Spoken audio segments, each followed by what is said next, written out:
Hi, I'm Beverly with the Well Trained Dog and Pet Care, and my guest today is Ashley Reichelmann from Roanoke. She is Jackson's owner, and Jackson is a pet sitting client of ours.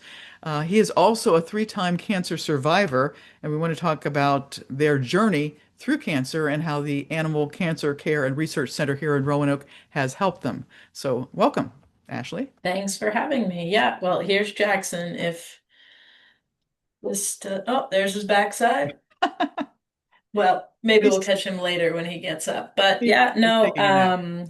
it's a pleasure to join you and to share what the Animal Care and Cancer Research Center has meant to us. So it opened shortly before Jackson received his first diagnosis with cancer, which was just incidentally during anal sac expression.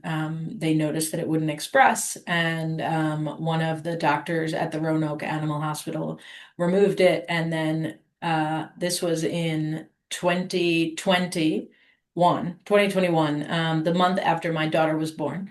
He had it removed, and we were told he would have 6 months to a year to live. Um, and we've gone back to the cancer center for their routine screenings. So that's every 3 months.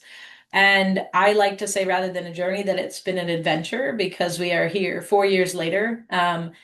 I don't even know if a three-time cancer survivor is an accurate term. We do know that Jackson is the longest living client since the opening in terms of like continued care, and that he has had the most surgeries. I think he's had 8 cancer surgeries so far, and these have all been found incidentally. So during these routine screenings, which we are privileged enough to be able to provide for him. He gets a scan every 3 months. It starts with regular blood work and a chest x-ray, and then they move to an ultrasound. And depending upon what the ultrasound shows, they have to do a CT scan. So, but our experience with the Animal Care and Cancer Research Center has really been centered on not just the quality of the knowledge from the research that they provide, but just the humane and lovable care that they provide to your animal. Jackson goes there again every 3 months. They're essentially his general provider at this point. He sees them more than his normal vet, and he loves to go there.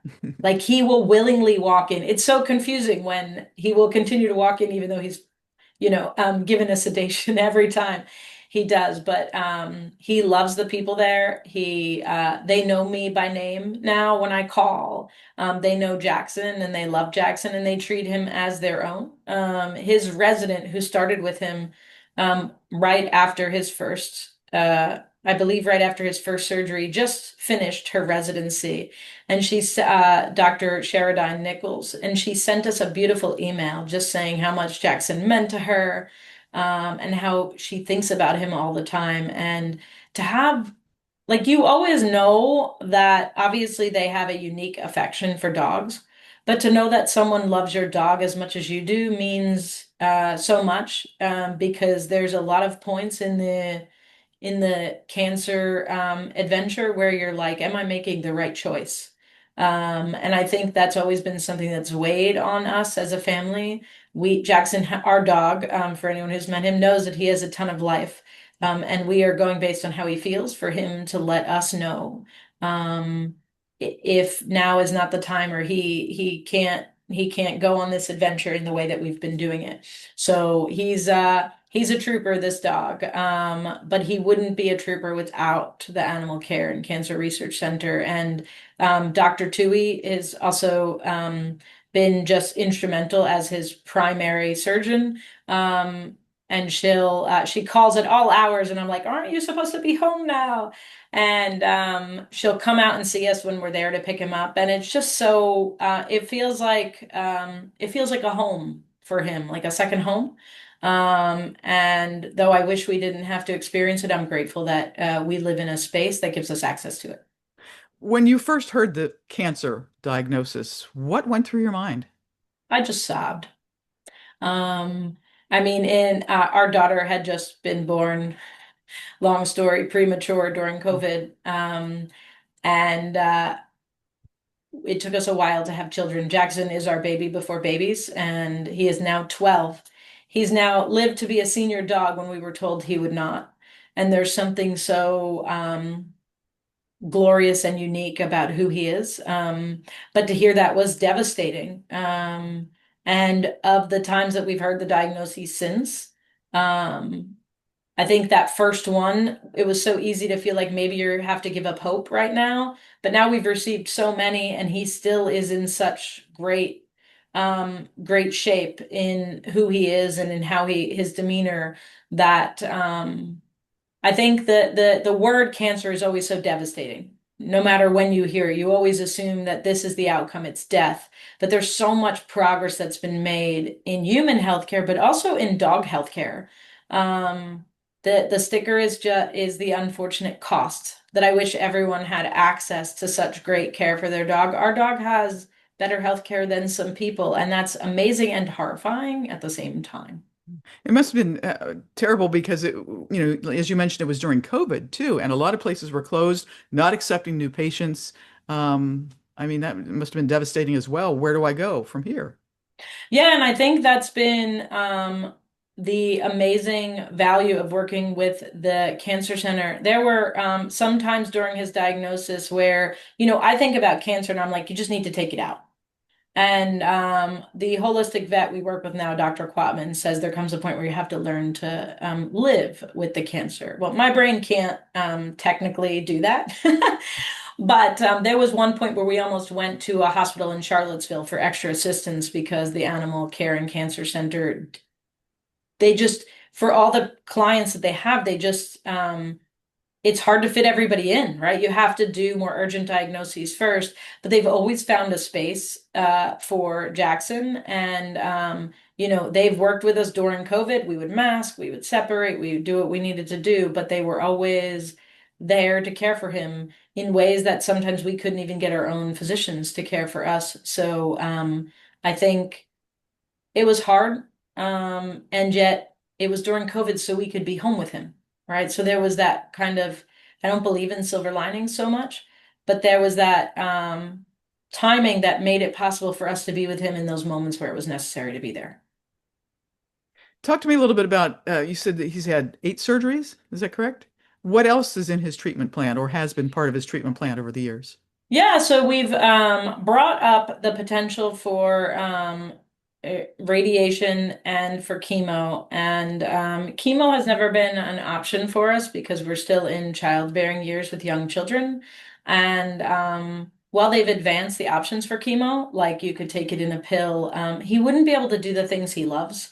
Like he wouldn't be able to come up and steal the kids' food off the table or go swimming in the water or give them a kiss. And I don't want to change that. That's part of his life and that's part of what makes him thrive. Um, we had prepped for radiation a few times, but we were not in need of it, which was wonderful. Though when they prep you for radiation and create the pillow and draw on their body, it's a little bit disconcerting to see. So right now, our primary option has always been surgery. And the reason is because all of the cancers were possible to do that.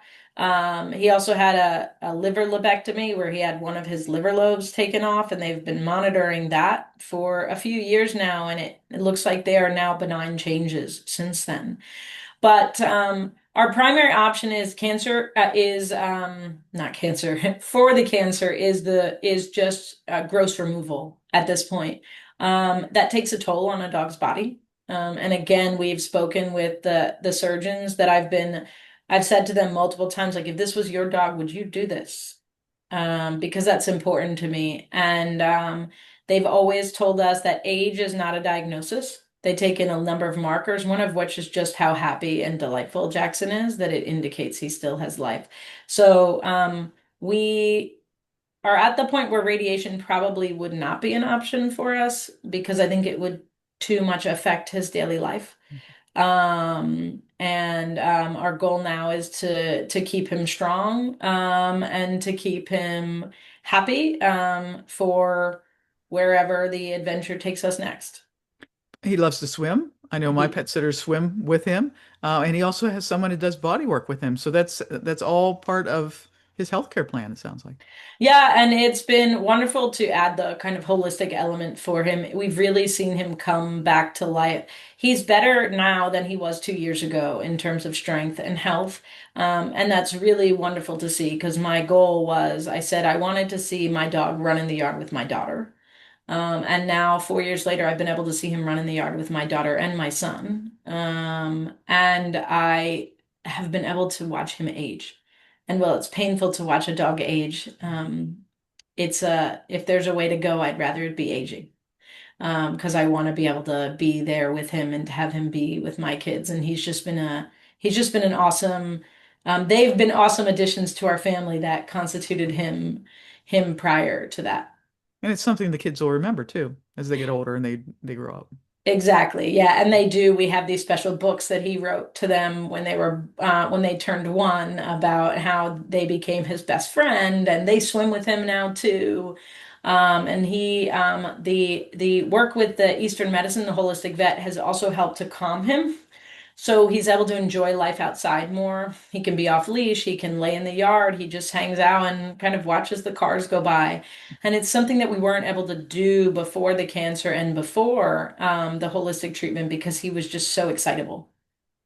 Did he have the same kind of cancers? I mean, you mentioned anal cancer, but are they melanomas or No, how does that work? no, he's just had a whole bunch. That's a maybe a question for Dr. Tui to follow Okay. up with. His report is like 86 pages. I can never fully he's had mast cell, which I know is a common one. He's had a skin cancer on the back of his leg. Um yeah, we'd have to ask Dr. Tui. I've just lost count. I'm just amazed.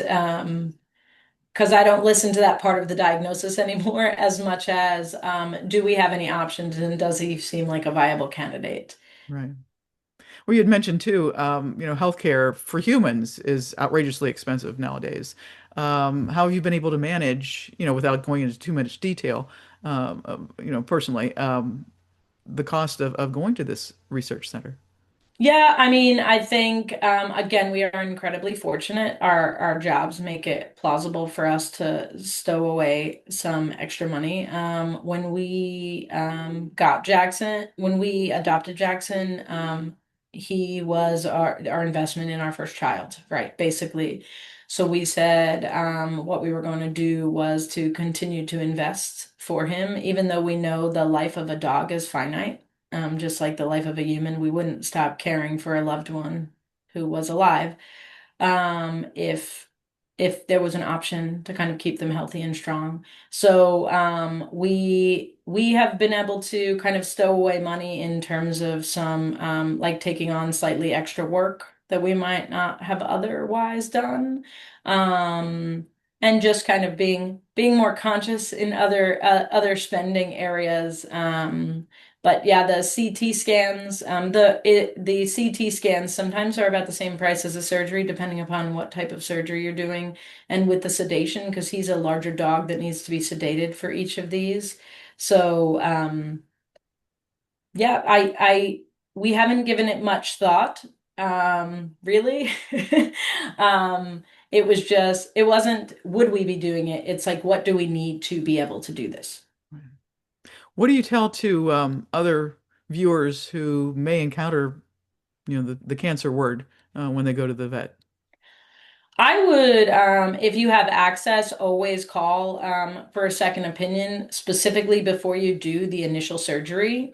So we were quite lucky that our cancer, Jackson's first cancer was fully intact in the anal sac.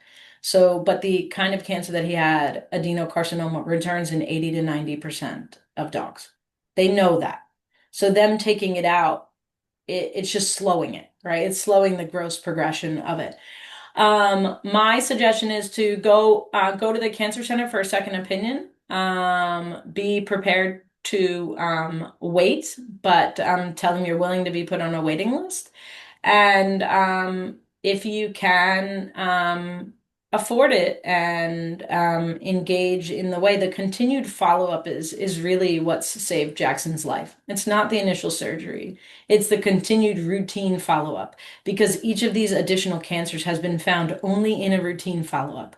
So we've been blessed enough to not see Jackson ill ever.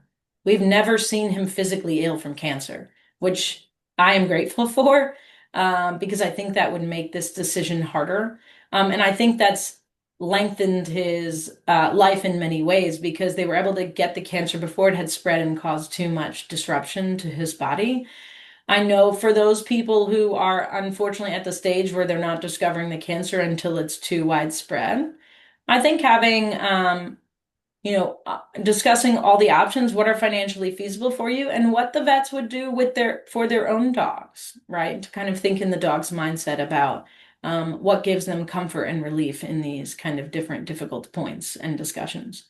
I would say treat them like a family member, but people think I'm crazy, and that's okay. I think I'm in good company here. Thank you, Ashley. Ashley Reichelman and Jackson, who can, wake up now or whatever. He's moved around a little bit. Well, good luck to you in the future, and thank you so much for joining us. Thank you. Have a good day.